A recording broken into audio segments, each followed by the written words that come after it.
pobres en espíritu, porque de ellos es el reino de los cielos. Bienaventurados los que lloran, porque ellos recibirán consolación. Bienaventurados los mansos, porque ellos recibirán la tierra por heredad. Bienaventurados los que tienen hambre y sed de justicia, porque ellos serán saciados. Bienaventurados los misericordiosos, porque ellos alcanzarán misericordia. Bienaventurados los de limpio corazón, porque ellos verán a Dios. Bienaventurados los pacificadores, porque ellos serán llamados hijos de Dios. Bienaventurados los que padecen persecución por causa de la justicia, porque de ellos es el reino de los cielos. Bienaventurados sois cuando por mi causa os vituperen y os persigan, y digan toda clase de mal contra vosotros mintiendo. Gozaos y alegraos, porque vuestro galardón es grande en los cielos.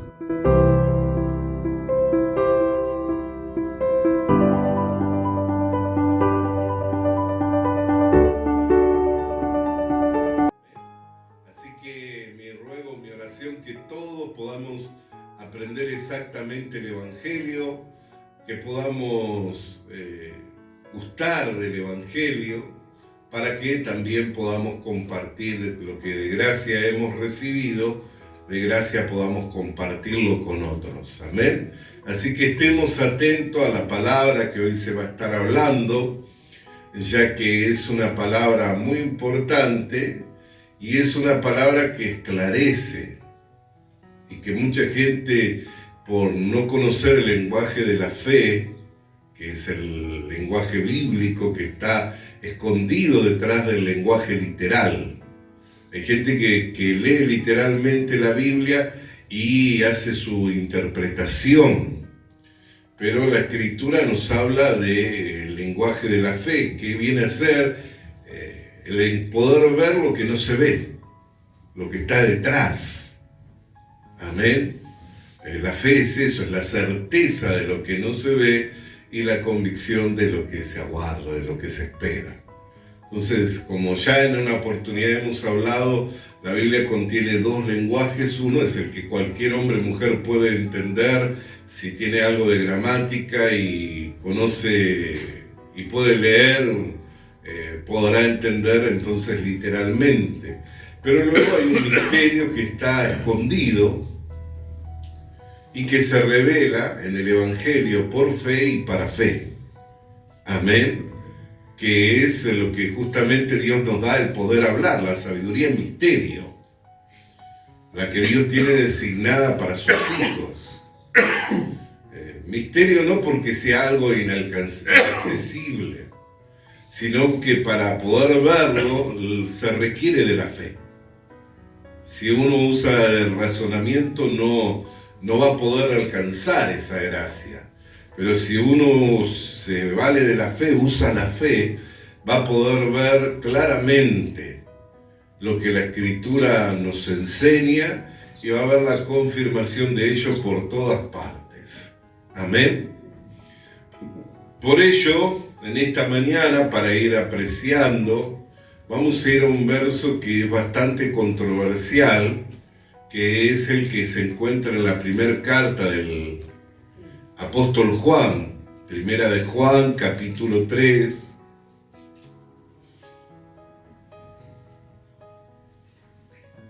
Y vamos a leer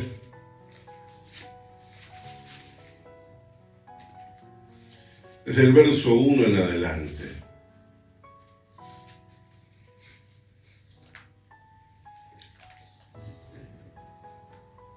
Hasta el verso 9 inclusive. Capítulo 3, verso 1, hasta el verso 10. Verso 10 inclusive. Mirá cuál amor nos ha dado el Padre para que seamos llamados hijos de Dios. Por esto el mundo no nos conoce, porque no le conoció a Él. Amados, ahora somos hijos de Dios, y aún no se ha manifestado lo que hemos de ser. Pero sabemos que cuando Él se manifieste, seremos semejantes a Él, porque le veremos tal como Él es. Y todo aquel que tiene esta esperanza en Él se purifica a sí mismo como Él es puro. Todo aquel que comete pecado infringe también la ley, pues el pecado es infracción de la ley. Y sabés que el que apareció para quitar nuestros pecados, y no hay pecado en Él. Todo aquel que permanece en Él no peca, y todo aquel que peca no le ha visto ni le ha conocido. Hijitos, nadie os engañe. El que hace justicia es justo como Él es justo. El que practica el pecado es del diablo, porque el diablo peca desde el principio.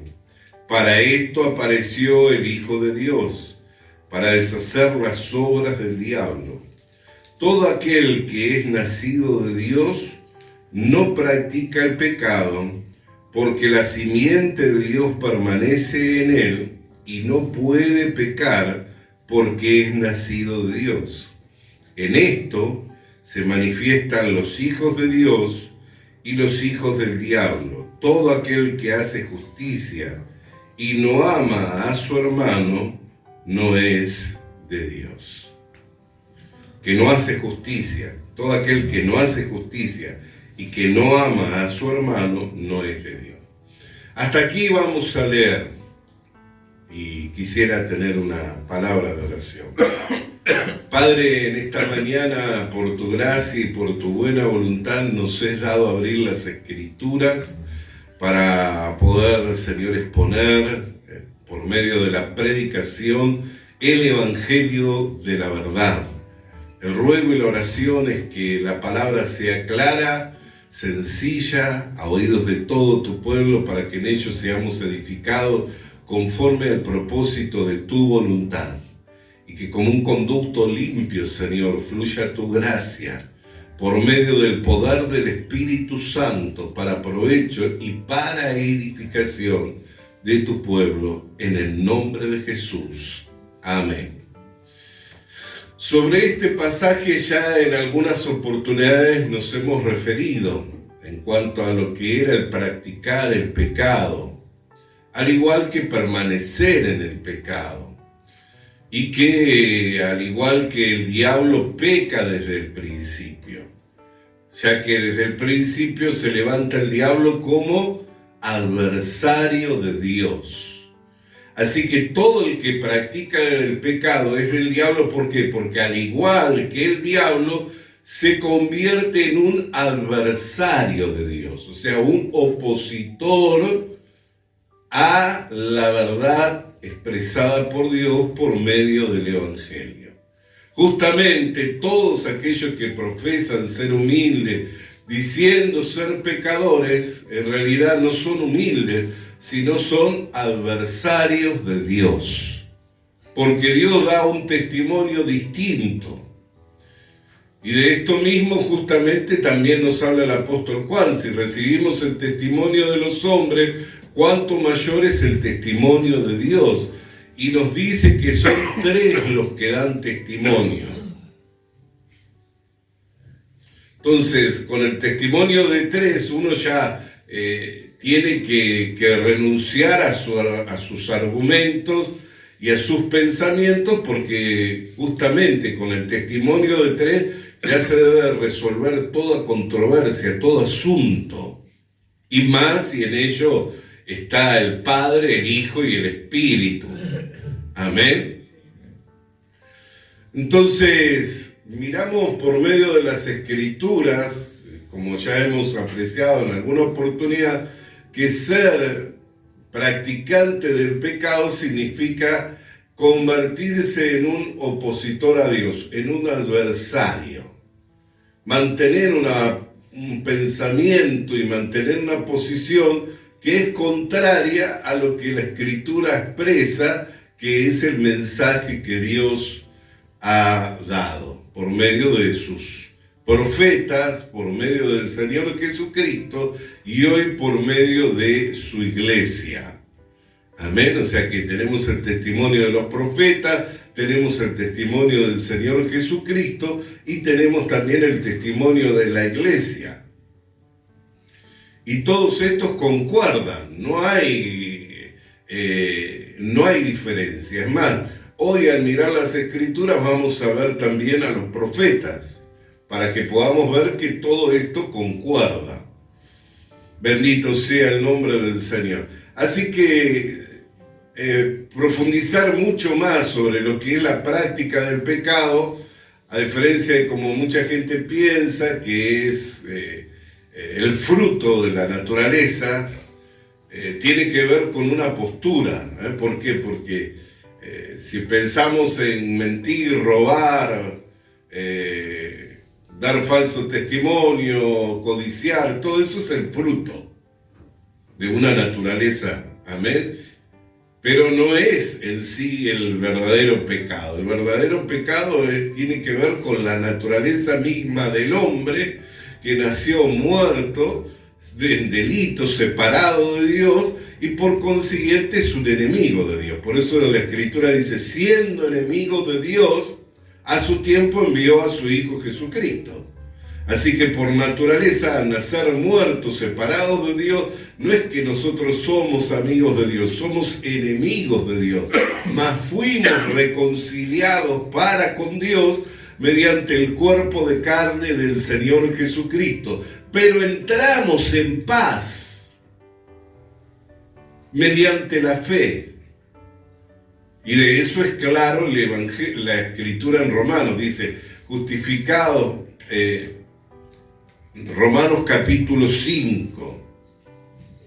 Romanos capítulo 5, verso 1. Justificados pues por la fe, tenemos paz para con Dios por medio de nuestro Señor Jesucristo.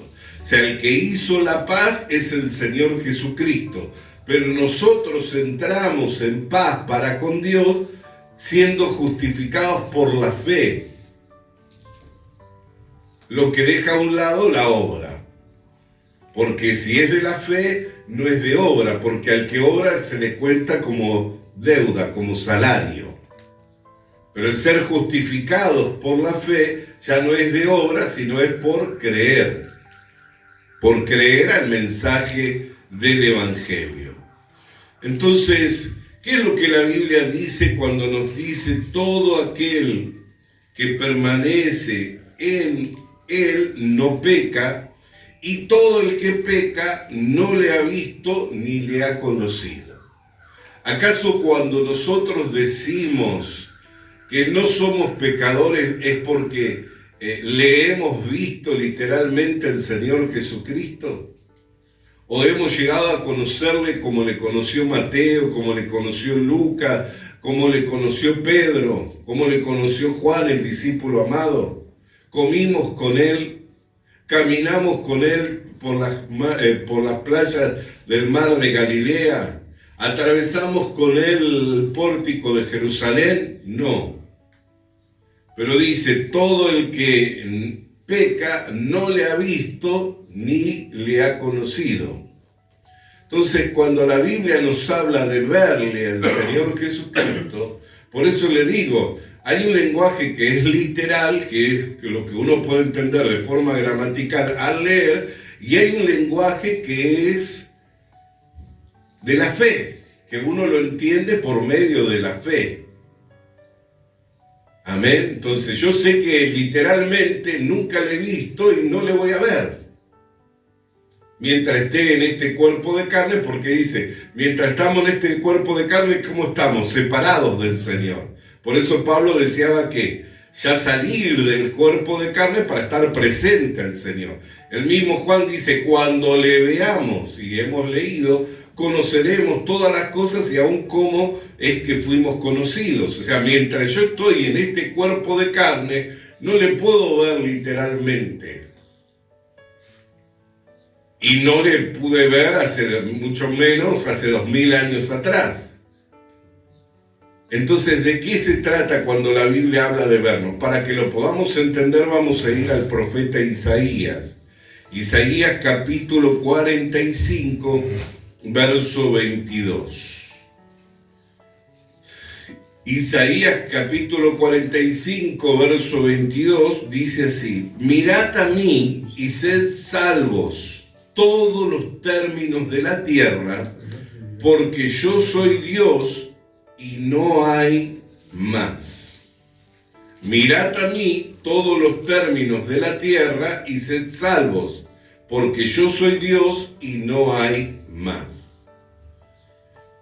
Entonces, cuando la Biblia habla de verle, es el mismo testimonio que da el Señor Jesucristo a Nicodemo. Cuando le dice: así como Moisés levantó la serpiente en el desierto, es necesario que el Hijo del Hombre sea levantado. Y si fuere levantado, a todos atraerá a sí mismo. Ese testimonio está en el Evangelio de Juan, capítulo 3, verso 14. ¿Cuál era la virtud de la serpiente? ¿O en qué contexto apareció esa serpiente en el desierto? Cuando el pueblo de Israel comenzó a quejarse contra Moisés y contra Dios, Dios envió una plaga de serpientes ardientes. Y empezó a haber gran mortandad. En un principio la gente pensaba que había llegado a un lugar donde estaba plagado de serpientes, pero luego, cuando comenzaron a ver los fallecimientos, vieron que lo que les estaba aconteciendo era un juicio de Dios. Por lo cual se volvieron a Moisés y clamaron delante de Moisés, diciéndole que él intercediera delante de Dios por ellos para que quitara las serpientes ardientes. Y Moisés va a la presencia de Dios con la petición del pueblo, y Dios le da una orden diciendo: hazte una serpiente de bronce, levántala en un estandarte de madera, y todos los que miraran a la serpiente quedarán libres de la ponzoña, del veneno de la serpiente. Así que las serpientes no fueron quitadas. Las serpientes seguían mordiendo, pero acontecía de manera sobrenatural y en forma milagrosa que cuando los hombres miraban a esa serpiente, sabiendo de que Dios había dado la orden de que miraran a la serpiente y para ser sanos o libres de la ponzoña, del veneno de la serpiente,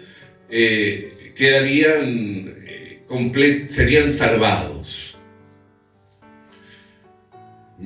Serían salvados. Y así poco a poco comenzaron a mirar y dijeron: si en el mirar esta serpiente de bronce que está en un mástil de madera me salvará estando ya muriendo, estando agonizando, ¿qué voy a hacer? Miro a la serpiente para ser salvo. Y poco a poco cada uno de los que estaban agonizando y miraban a la serpiente y se reponían y milagrosamente eran salvos de la ponzoña del veneno, comenzó a generar en ellos un contagio de fe. Amén. Un contagio de fe. Pero ¿qué era lo que estaba mostrando Dios? La figura del Señor Jesucristo. Por eso dijo el mismo Señor, trajo en alusión ese hecho, diciendo: así como Moisés levantó la serpiente en el desierto, es necesario que yo, el Hijo del Hombre, sea levantado. Si fuere levantado, a todos atraeré a mí mismo. ¿Por qué? Porque los que agonizan, ¿a dónde iban a mirar? Así también el que agoniza, el que sobre él pesa la sentencia de muerte, sobre él pesa el juicio del pecado, ¿hacia dónde puede mirar para ser salvo? Hacia la cruz de Cristo, hacia el Evangelio, al único lugar en el que el hombre puede recibir la salvación. Por eso la Biblia nos dice claramente: no hay otro nombre dado a los hombres en el cual los hombres puedan ser salvos. Así que al único lugar al que puede mirar el que agoniza, el que sobre él pesa la sentencia de muerte, quien está bajo el juicio del pecado, que la paga del pecado es la muerte, ¿hacia dónde es? Hacia la cruz de Cristo. Por eso la Biblia dice: el que peca no le ha visto ni tampoco le conoce. ¿Qué es lo que no conoce? Que Jesús salva. Porque nosotros, quienes hemos mirado hacia la cruz de Cristo mediante la presentación del Evangelio, conocemos, le hemos visto y conocemos que somos salvos. ¿No es cierto? Le hemos visto y conocemos que somos salvos. Las serpientes siguen estando, siguen mordiendo, siguen ardiendo. Por eso es que Pablo decía, ¿quién me podrá libertar de este cuerpo de muerte? Pero el hecho de que la serpiente, el hecho de que el pecado me lleve a la condenación, tiene que ver no con que yo no practique ni haga, sino tiene que ver con que yo mire. Los hombres no se van a la condenación por sus transgresiones. Los hombres se van a la condenación por no mirar a Jesús, por no levantar sus ojos a Jesús. Y no me estoy refiriendo a mirar la figura, como me acuerdo en los años 89, 90, la curia creo que estaba Juan Pablo II y habían largado como una campaña que largaba la imagen de Jesús y decía, miradme a mí para ser salvos, mirad a mí y ser salvos, ¿no? No estoy hablando de mirar la figura, sino de mirar con apreciación la obra de Jesús.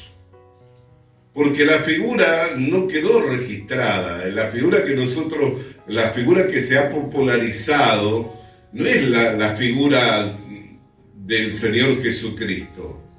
Es más, según lo que la Escritura habla de cómo sería su imagen, difiere mucho de la imagen, por el contexto geográfico, étnico, y por lo que la Escritura dice que cómo sería su imagen, difiere mucho la imagen que se ha popularizado. Entonces no tiene que ver con mirar la imagen, sino tiene que ver con apreciar la obra, de entender que Dios estaba en Cristo, reconciliando consigo mismo mediante el cuerpo de carne todas las cosas, así las que están en el cielo como las que están en la tierra. ¿Por qué? Por cuanto que el pecado había entrado al mundo, la única manera de que el pecado podía expiarse era mediante la ofrenda del cuerpo, era mediante la muerte, era mediante la sangre.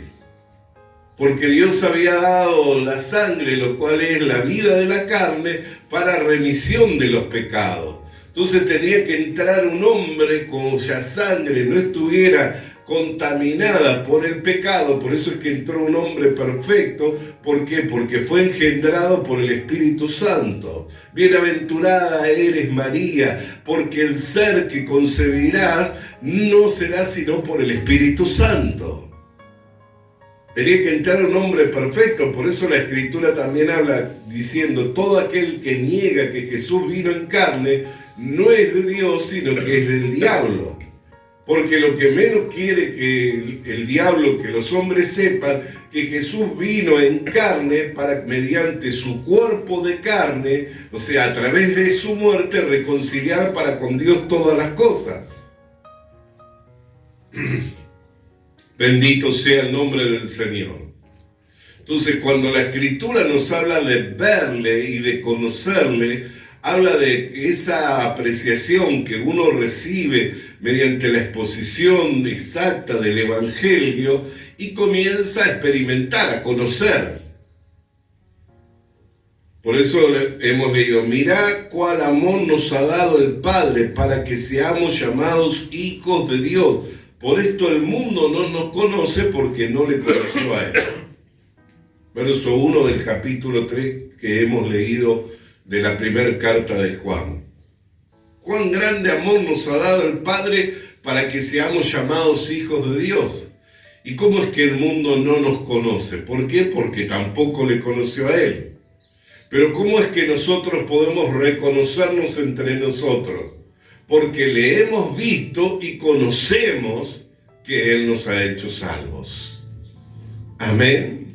le hemos visto y conocemos que le hemos hecho salvo, para que tuviera cumplimiento lo que el profeta Isaías dijo en el capítulo 45, verso 22, que ya habíamos leído: mirad a mí todos los confines de la tierra y seréis salvos. ¿Por qué? Porque yo soy Dios y no hay más fuera de mí.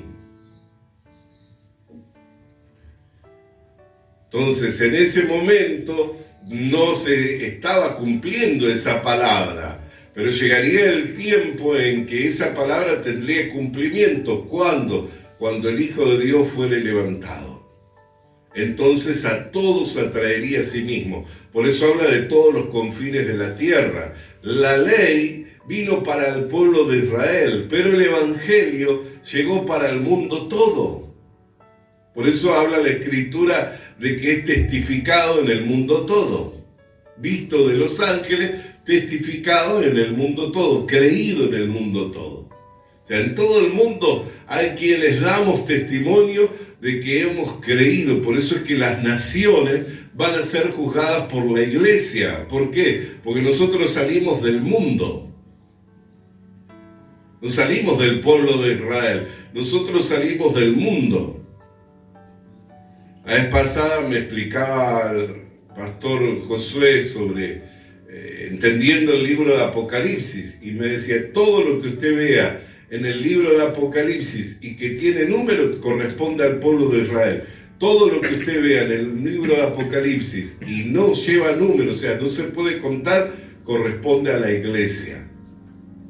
Hay cosas que si uno no las aprecia de esa manera, no puede tener la comprensión.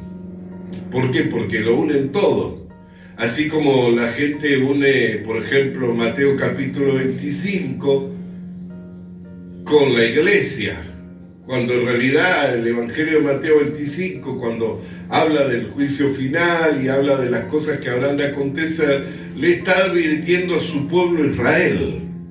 ¿Por qué? Porque Jesucristo vino para las ovejas perdidas de Israel, pero su propósito iba más allá de la nación de Israel. Su propósito era con el mundo todo. Por eso dice: Él vendrá a libertar a su pueblo de sus pecados. Israel ya no es según la descendencia, según la carne, sino que también Israel se cuenta a todos los que son de la fe de Abraham. Amén. Bendito sea el nombre del Señor. Entonces, cuando la Biblia dice el que peca es porque no le ha visto, uno puede decir: ayer la verdad dije una palabra ofensiva, entonces significa que yo no le vi al Señor, que no le conozco. No. Significa que se manifestó la carne, pero el verle y el conocerle al Señor tiene que ver con la fe, tiene que ver con lo que usted ha apreciado acerca del Evangelio y con lo que usted está creyendo. Si cree, es salvo, porque la Biblia dice: con el corazón se cree para justicia y con la boca se confiesa para salvación. Bendito sea el nombre del Señor. Por eso es que dice: todo el que permanece en Él no peca. Entonces, ¿qué quiere decir? ¿Que cuando digo una palabra fuera de lugar ya no permanezco en el Señor? No tiene nada que ver con eso. No tiene nada que ver con eso. Permanecer en Él significa que permanezco fundado, firme en la fe del Señor Jesucristo. Estoy cimentado sobre la roca. Permanecer en Él significa que he recibido la palabra en mi corazón, el testimonio de Dios en mi corazón. Por eso es que no puedo dejar de creer. Una vez que uno cree a la verdad del Evangelio, ya no puede dejar de creer. No es que mañana se levante y dice: ya no creo más. Por eso la Escritura dice: todo el que es nacido de Dios no peca. ¿Por qué? Porque la simiente de Dios permanece en él y el maligno no le puede tocar. Al nacer como un justo hijo de Dios, Yo ya no puedo creer a otra cosa, porque la única manera en que yo puedo nacer como un justo hijo de Dios es creyendo a la verdad del Evangelio. Mirá cuán amor nos ha dado el Padre para que seamos llamados hijos de Dios. Amén. ¿Cómo es que llegamos a conocerle, a que somos hijos de Dios? ¿Cómo es que llegamos a esa posición?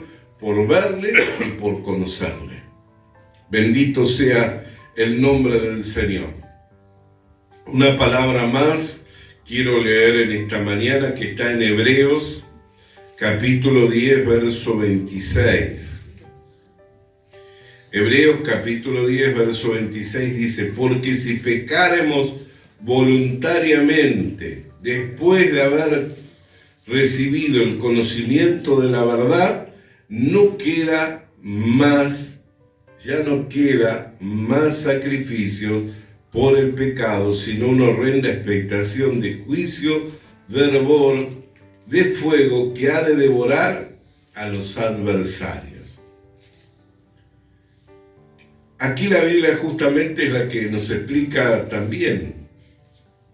Porque ¿qué significa pecar voluntariamente? Que yo recibo el conocimiento del cual estamos hablando, que Cristo vino a este mundo, que fuimos reconciliados mediante el cuerpo de carne, que no fue consultado hombre ninguno, sino que Dios en su designio, en su buena voluntad, sin tomar consejo de nadie, lo hizo, lo reunió, lo llevó a cabo y reconcilió todas las cosas consigo mismo mediante el cuerpo de carne.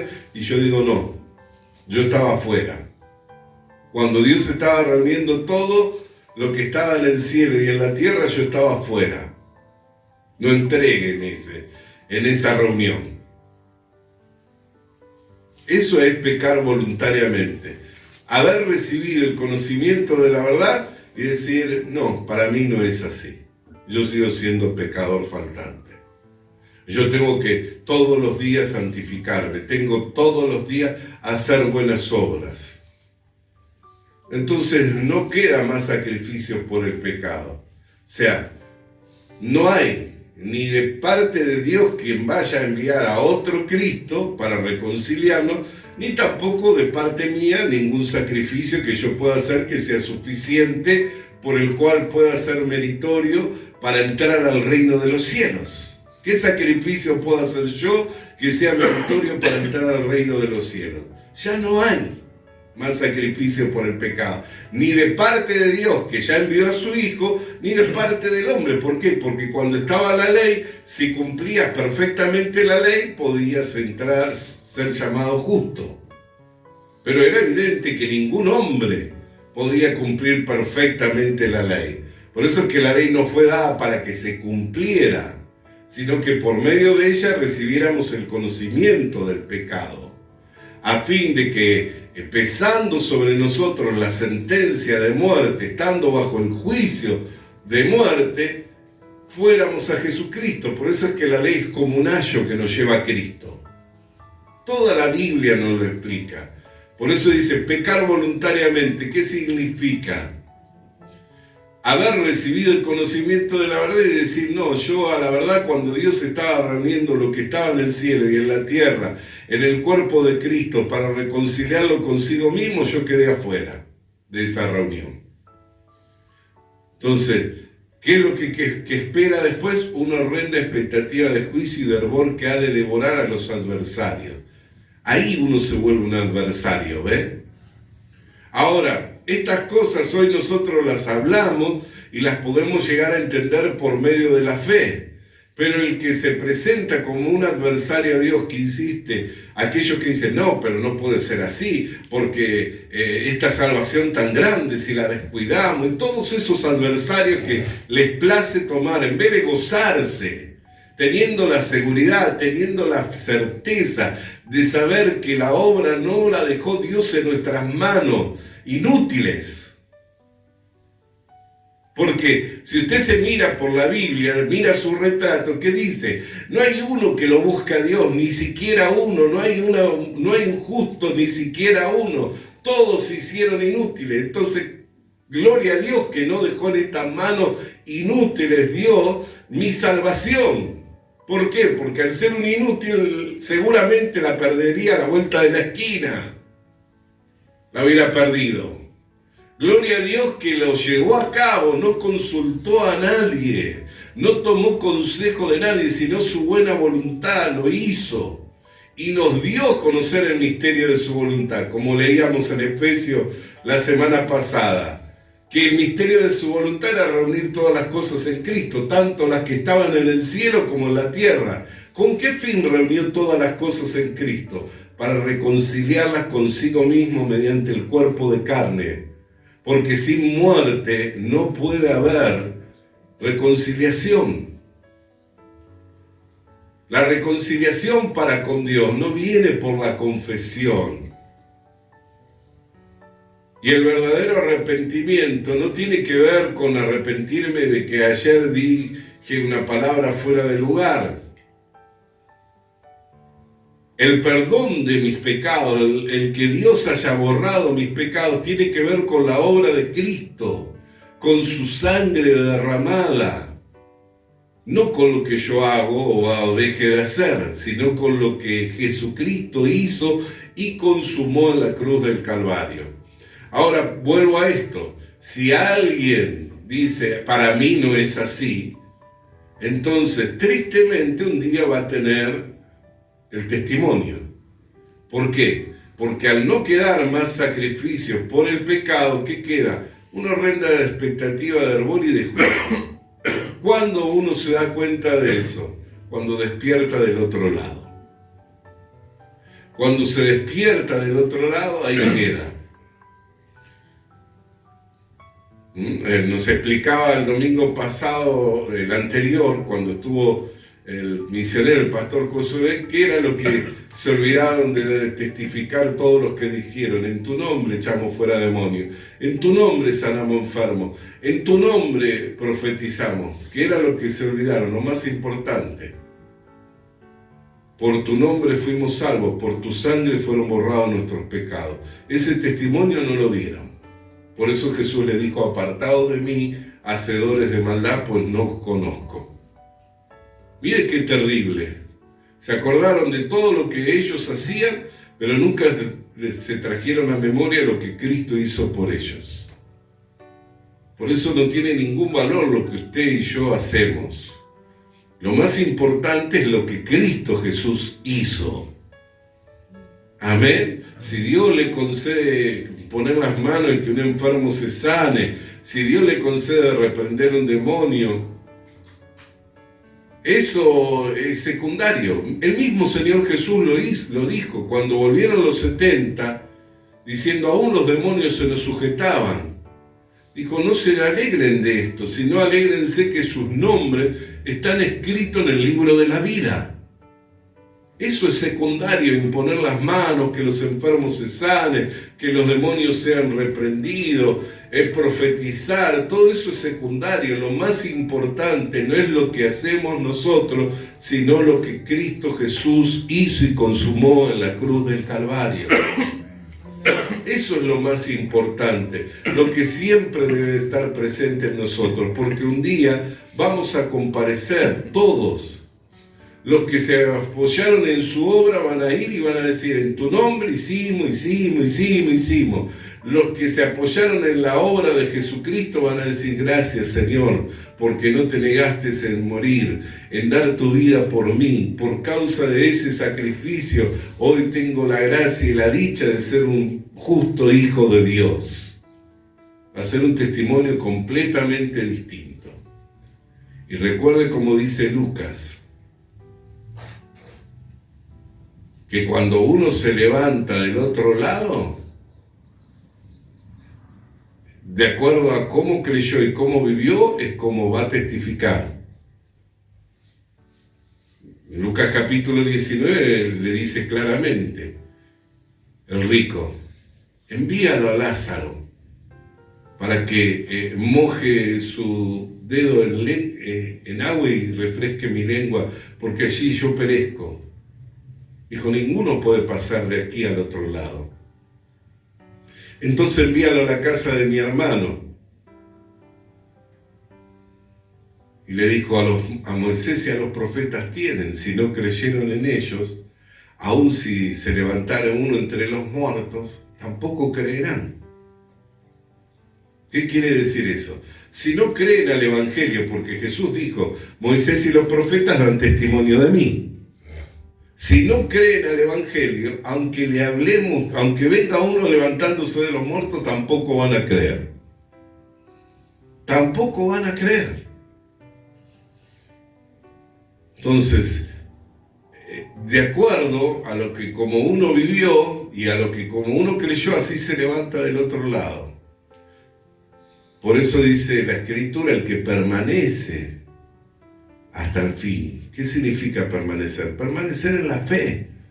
Y hoy leía el diácono, cuando decía, cuando el Hijo del Hombre venga al mundo, ¿hallará fe en el hombre? Así nos quiere encontrar a nosotros, no diciendo que sanamos, que libertamos, sino agradecidos. ¿Por qué?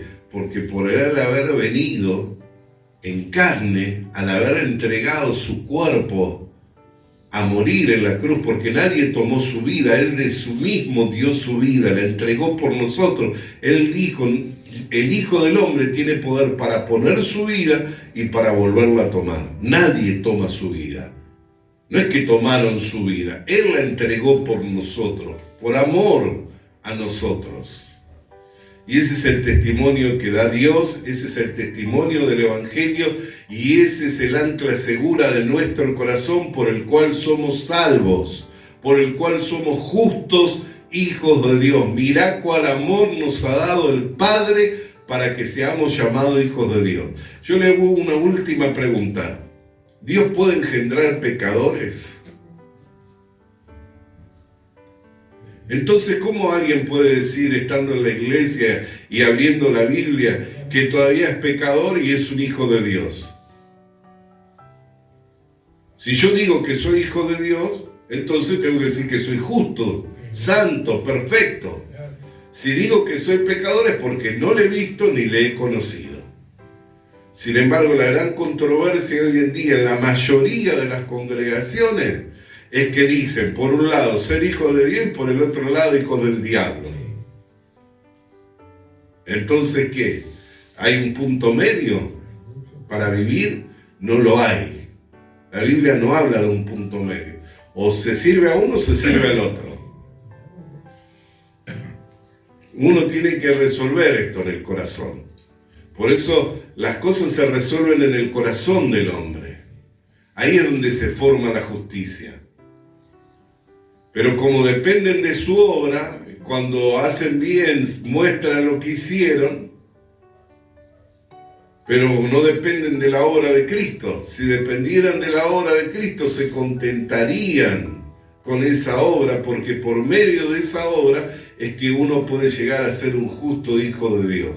Lo que le era imposible al hombre, lo hizo posible Dios. Bendito sea el nombre del Señor. Que todos nosotros, hermanos, todos nosotros, quienes por la gracia y la misericordia de Dios nos fue revelado Jesucristo, o sea que le hemos visto y le conocemos, podamos permanecer firmes en esta fe y podamos llegar hasta el final para alcanzar la corona de justicia, la que Dios se reservó para todos los que aman su venida. El que sabe que es un justo hijo de Dios no tiene temor a presentarse delante de Dios, porque va con seguridad y va con confianza, porque no va por su obra, sino que va por la obra consumada de Jesucristo en la cruz del Calvario. Lo que le da valor, lo que le da entereza, lo que le da firmeza de saber que es un justo hijo de Dios. Bendito sea el nombre del Señor.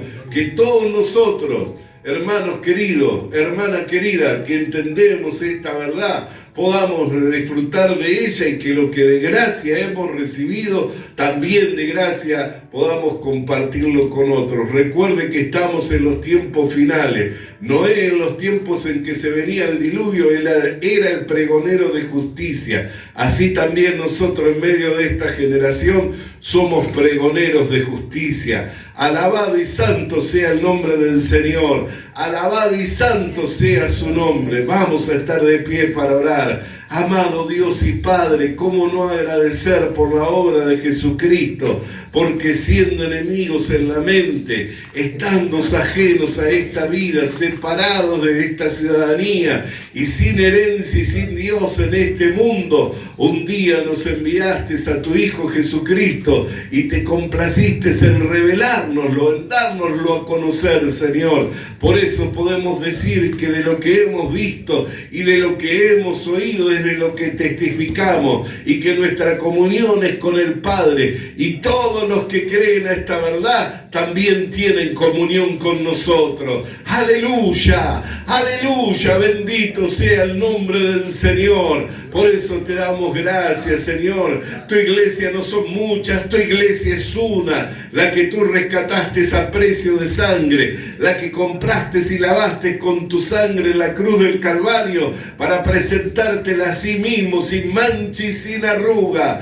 Bendito sea tu nombre, bendito y santo sea tu nombre. Te damos gracias, Padre, por tu Hijo Jesucristo, quien murió por nosotros para ser llamados hoy justos hijos de Dios. Alabado sea tu nombre, bendito y santo es el nombre del Señor.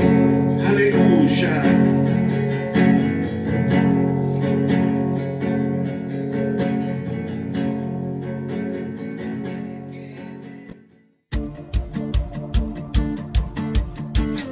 Visita nuestras redes sociales.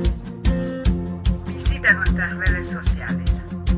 Suscríbete activando la campanita. Suscríbete activando la campanita. Comparte con nosotros el mensaje de la palabra de Dios. Comparte con nosotros el mensaje de la palabra de Dios.